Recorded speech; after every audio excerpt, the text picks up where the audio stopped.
You must have often seen a slimy green layer on rocks lying close to the sea. This green layer is algae.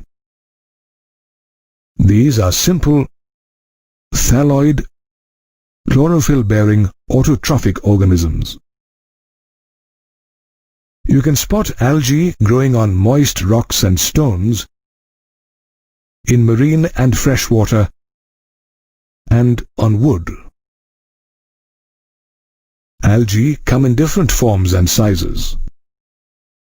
For instance, Chlamydomonas is unicellular, whereas Volvox is of colonial form, and Spirogyra is filamentous. On the other hand, kelps form massive plant bodies. Algae reproduce through vegetative, asexual and sexual methods. Vegetative reproduction occurs by the process of fragmentation, wherein each fragment develops into a thallus, while asexual reproduction takes place through spores like zoospores. These spores are flagellated and germinate into new plants. During sexual reproduction, two gametes fuse to form a new organism. Based on the size of the gametes, sexual reproduction can be further divided into isogamous, anisogamous, and oogamous reproduction. When the fusion is between two gametes of similar size, the reproduction is called isogamous. The gametes in this case can be flagellated, as in Chlamydomonas, or non-flagellated, as in Spirogyra. When fusion takes place between two gametes of dissimilar size, the reproduction is termed as anisogamous. Oogamous is a fusion between a large, non-motile female gamete and a small, motile male gamete. Algae perform a wide variety of functions. They carry out carbon dioxide fixation and also increase the level of dissolved oxygen in their immediate surroundings through photosynthesis. They produce energy-rich compounds that form food for aquatic organisms. Algae are also used for commercial purposes. For instance, agar, obtained from Gelidium and Gracilaria, is used to prepare ice creams and jellies. Based on the type of pigment and the type of stored food, we can classify algae into chlorophysae, phaeophysae, and rhodophysae. Chlamydomonas, Volvox, and Spirogyra are some members of the class Chlorophysae. They are commonly called green algae and can have a unicellular, colonial, or filamentous body. Their cell wall is rigid, as the outer layer is made of pectose and the inner layer of cellulose. The cell has several chloroplasts that contain pyronoids, structures that have starch and protein. In definite chloroplasts, you can find the localized pigments chlorophyll A and B that give the algae the color of green grass.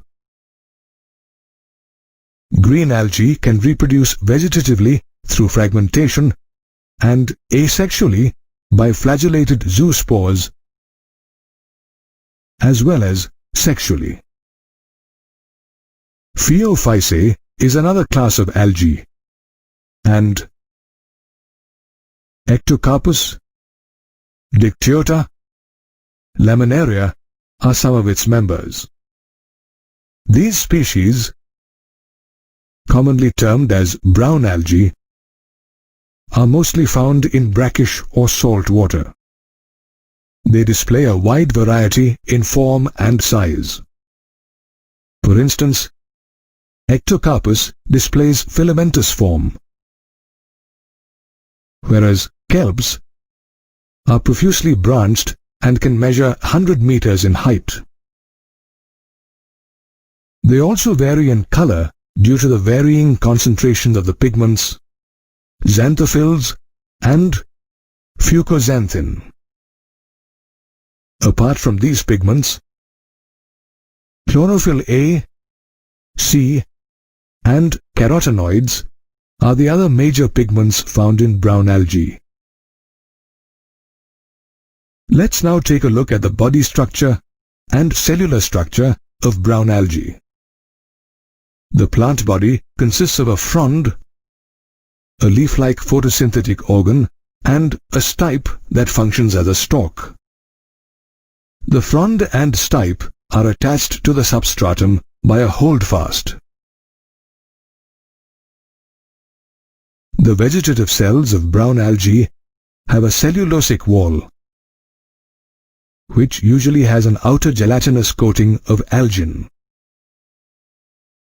The protoplast inside the cell has plastids and a centrally located vacuole and nucleus. Brown algae produce through fragmentation and asexually through biflagellate spores. On the other hand, in sexual reproduction, the gametes unite either in water or within the oogonium. Rhodophyceae is another class of algae whose members include Polysiphonia, Gracilaria, and Gelidium. The members are often called red algae. The red color is due to a high concentration of the red pigment R. phycoerythrion.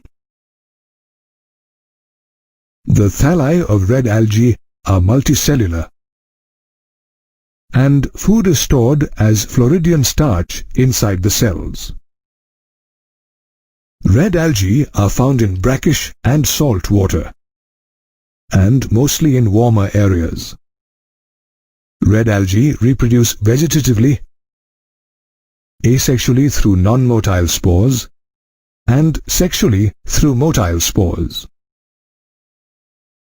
Thus we have seen that there are a variety of algae that thrive in the aquatic habitat. It is common to see a green cover growing over rocks, bricks and walls after heavy showers. This green cover is nothing but moss, which is a type of bryophyte. Bryophytes are plants that usually grow in damp, humid and shaded localities. They are also called amphibians of the plant kingdom because though bryophytes grow in soil, they need a moist habitat for sexual reproduction. Let's now take a look at the different parts of a bryophyte. The plant body is thallus-like and is either prostrate or erect. It is attached to the substratum by unicellular or multicellular rhizoids. The plant body does not have true roots, stem or leaves, but possesses similar structures. The main plant body of a bryophyte is haploid. It is also called a gametophyte as it produces gametes. The plant body has both male and female gametophytes, which bear the male and female sex organs respectively. The male sex organs are called the antheridia, and they produce biflagellate antherozoids. The female sex organs, called the archegonia, are flask-shaped and each produces a single egg. During fertilization, the Antheridium releases antherozoids in water where they come into contact with the mouth of the Archegonium. One antherozoid fuses with the egg to form a zygote. The zygote in turn produces a multicellular body called the sporophyte. The sporophyte gets its nutrition from the gametophyte. Some cells of the sporophyte undergo meiosis to produce haploid spores. These spores germinate to produce a gametophyte. Bryophytes are of two types: liverworts and mosses. You can find liverworts in moist and shady environs such as barks of trees. The plant body, a thallus, is dorsiventral and oppressed to the substrate. However, in the case of leafy liverworts, the plant body bears tiny leaf-like appendages in two rows on the stem-like structures. Liverworts reproduce both asexually and sexually. In the case of asexual reproduction, we observe fragmentation of the thallus. Asexual reproduction also occurs when gemmae are formed. They are green, multicellular, asexual buds that separate from the parent and develop into new individuals.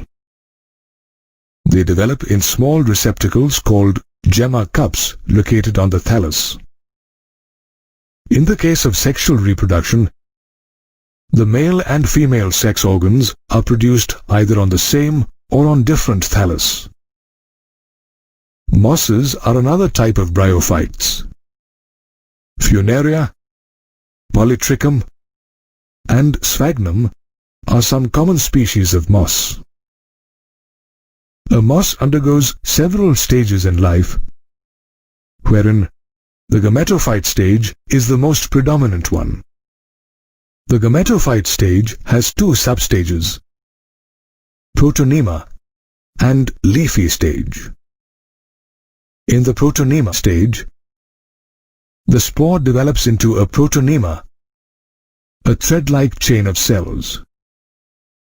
The protonema is creeping, green, branched, and filamentous. The second stage is the leafy stage, where the primary protonema develops into the secondary protonema as a lateral bud. The buds consist of upright, slender axes that bear spirally arranged leaves attached to the soil through branched rhizoids. The sexual organs develop during the leafy stage. Mosses reproduce vegetatively and sexually. Vegetative reproduction is by fragmentation and budding in the secondary protonema. In sexual reproduction, the male and female sex organs are produced at the apex of the leafy shoots. Let's now look at the uses and importance of bryophytes. Moss such as sphagnum provides peat, which is used as fuel. Moss also form a dense mat, thereby allowing rainwater to percolate into the ground. This prevents rainwater from running off and the subsequent soil erosion. Bryophytes such as moss are also ecologically important as, along with lichens, they are always the first to colonize rocks. Moreover, they decompose the rocks and make the area suitable for the growth of higher plants. Thus, we have seen that bryophytes have several uses. You have probably seen ferns growing in gardens or in someone's backyard. Ferns are a type of pteridophyte. Pteridophytes are plants that flourish in a damp, cool and shady habitat, although some species also grow in sandy soil conditions. They occupy a special place in plant evolution, as they were the first terrestrial plants to possess vascular tissues and true root, stem and leaves. The leaves of a pteridophyte are large as in ferns or small as in the case of Selaginella. Pteridophytes are widely used as ornamental plants, soil binders, and for medicinal purposes. Based on the organization of the plant body, including the nature of the leaf and location of sporangia, they are classified as Coelopsida, Lycopsida, Sphenopsida, and Pteropsida. The life cycle of a pteridophyte begins when the plant body, a sporophyte, bears sporangia, which are subtended by leaf-like appendages called sporophylls. However, in some genera like Equisetum, sporophylls might form distinct and compact structures called strobili or cones.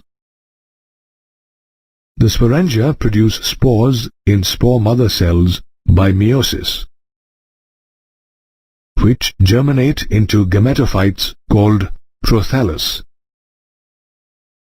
a small, multicellular, free-living and mainly photosynthetic gametophyte which grows only in cool, damp and shady places.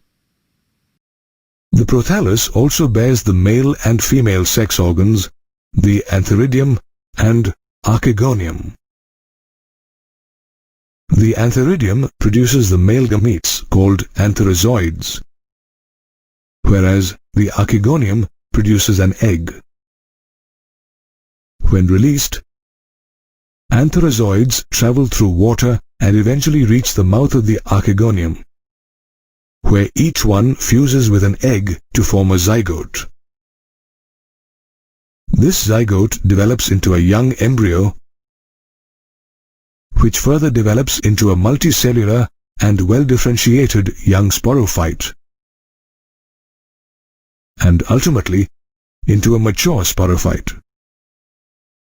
This completes the life cycle of a pteridophyte, which is divided into the gametophytic phase and the sporophytic phase, the most dominant phase. Pteridophytes can be homosporous or heterosporous. Homosporous pteridophytes produce spores of similar kind, while heterosporous pteridophytes produce two different types of spores, large or megaspores and small or microspores. Megaspores germinate into female gametophytes, which produce eggs, while microspores germinate into male gametophytes, which produce antherozoids. The egg and antherozoid fuse to form a zygote, which develops into a young embryo, which then gives rise to a sporophyte.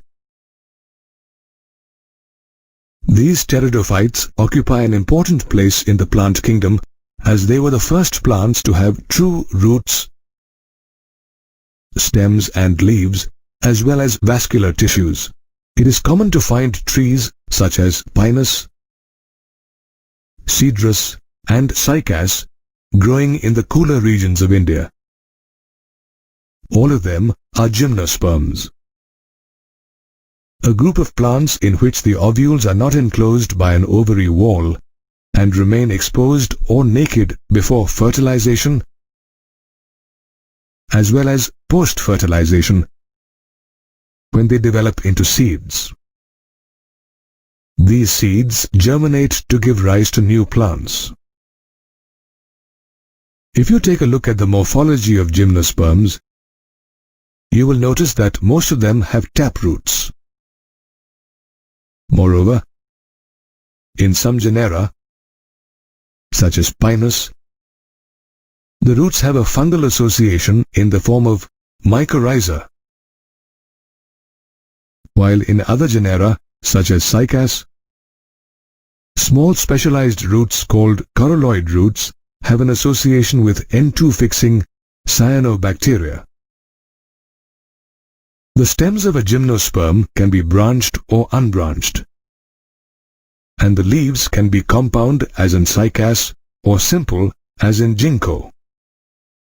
Moreover, these leaves are well adapted to withstand extreme climatic conditions as seen in balsam fir. Its needle-like leaves reduce the surface area, which in turn reduces loss of water due to transpiration.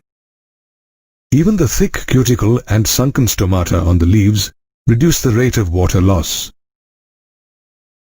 The reproductive structure of a gymnosperm is called a strobilus or a cone. And gymnosperms have both male and female strobili. Interestingly, the strobili may be born on the same tree as seen in Pinus, or on different trees as seen in Cycas. The male strobilus has spirally arranged leaf-like structures called microsporophylls, which bear microsporangia, a structure that produces haploid microspores. A few microspores develop into male gametes called pollen grains, and the rest degenerate. Another name for male strobili is microsporangia. The female strobilus is a cluster of megasporophylls which bears ovules containing the megasporangium or nucellus. The megasporangium, surrounded by a layer of envelopes, produces haploid megaspores and a megaspore mother cell which looks distinctly different from the other megaspores. The megaspore mother cell undergoes meiosis to give rise to 4 haploid megaspores. One of these spores develops into a multicellular female gametophyte. The female gametophyte further bears 2 or 3 female sex organs called archegonia, which develop inside the ovule. The development of archegonia is followed by the fertilization process,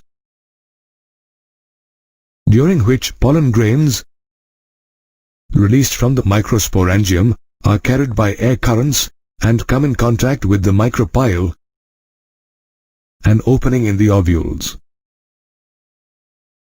A pollen tube sprouts from the pollen grain and grows towards the archegonium, where it discharges the male gametes.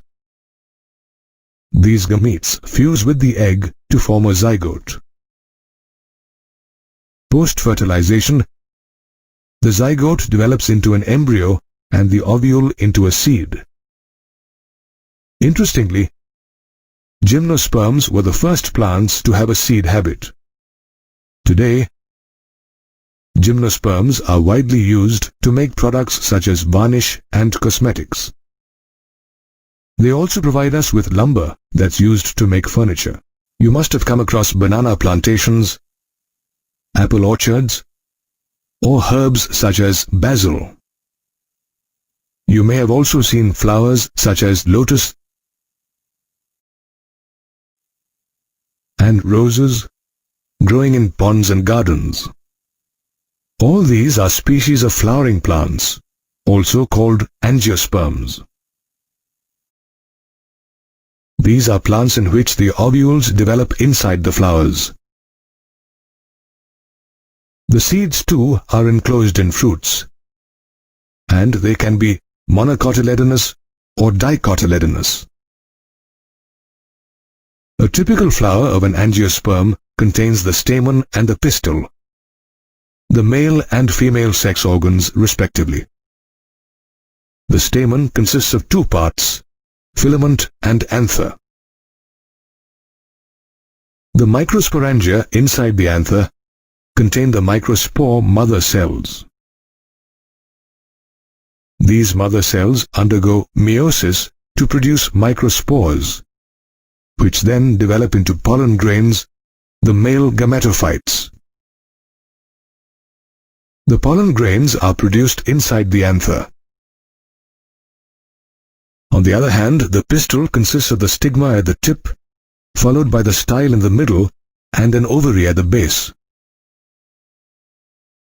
The ovules, or the megasporangia, are present inside the ovary. These ovules contain the megaspore mother cell, which, following meiosis, develops into the haploid female gametophyte called the embryo sac. The embryo sac has a three-celled egg apparatus consisting of one egg cell, two synergids, three antipodal cells, and two polar nuclei. The polar nuclei eventually fuse to produce a diploid secondary nucleus. The embryo sac now becomes ready for fertilization, which in the case of angiosperms takes place by a process called pollination. During pollination, the anther disperses the pollen grains, which are then carried by agents such as the wind and insects, and are deposited over the stigma of a pistil. Here, the pollen grain germinates and produces a pollen tube. This tube penetrates the tissues of the stigma and style to enter the embryo sac inside the ovule. It discharges two male gametes inside the embryo sac. While one gamete fuses with the egg cell to produce a zygote, the other gamete fuses with the diploid secondary nucleus to produce the triploid primary endosperm nucleus. This event is called double fertilization as it involves two fusions. Interestingly, double fertilization is observed only in angiosperms. After fertilization, the synergids and antipodals degenerate. On the other hand, the zygote develops into an embryo and the primary endosperm nucleus develops into an endosperm, which nourishes the zygote. Simultaneously, the ovule develops into a seed and the ovary into a fruit. The seed germinates and the embryo develops into a new plant. Angiosperms are one of the biggest plant groups, and they grow in diverse habitats such as land and water, as well as in different climatic conditions. Besides being a source of food, they supply us with fuel, fodder, and medicines. Thus, angiosperms form an integral part of the ecosystem as well as of our daily lives. If you observe the life cycle of any sexually reproducing plant, you will notice that it alternates between a sporophytic generation and a gametophytic generation. This is termed as alternation of generations. In the life cycle of the fern, for instance, the main plant body, a mature sporophyte, bears sporangia, which produce haploid spores through meiosis. These spores undergo mitosis and germinate into a prothallus, a gametophyte with haploid cells. The prothallus bears the antheridium and archegonium that respectively produce antherozoids and egg, the haploid male and female gametes. The fusion of these haploid gametes results in the formation of a diploid zygote, which undergoes mitosis to reproduce a diploid young sporophyte. The young sporophyte soon matures into an adult sporophyte, completing the life cycle. The plant body thus alternates between a sporophytic generation and a gametophytic generation. However, in different plant groups, either the sporophytic generation or the gametophytic generation is the dominant phase, or, in other words, persists for a longer period. This difference gives rise to three patterns of life cycle in plants: the haplontic life cycle, diplontic life cycle, and haplodiplontic life cycle. In the haplontic life cycle, observed in algae such as Chlamydomonas, Spirogyra, and Volvox, the sporophytic generation is represented by a single-celled diploid zygote, and there are no free-living sporophytes. This zygote undergoes meiosis to form haploid spores, which divide mitotically to produce a free-living gametophyte. Since mitosis occurs only in the haploid phase, the resulting gametophytes are also called haplons, and the life cycle is called the haplontic life cycle, wherein the gametophytic generation is the dominant phase. In the diplontic life cycle, observed in gymnosperms and angiosperms, the gametophytic generation is represented by a single or a few-celled gametophyte. On the other hand, the dominant sporophytic generation is represented by a diploid, free-living and photosynthetic sporophyte. In the haplodiplontic life cycle, observed in bryophytes and pteridophytes, both sporophytic and gametophytic generations are multicellular and free-living. However, the dominant phases are different in the life cycle of bryophytes and pteridophytes. In bryophytes, for instance, a free-living thalloid photosynthetic and erect haploid gametophyte represents the dominant phase. On the other hand, the sporophytic generation is short-lived, during which the multicellular sporophyte is totally or partially dependent on the gametophyte for its anchorage and nutrition.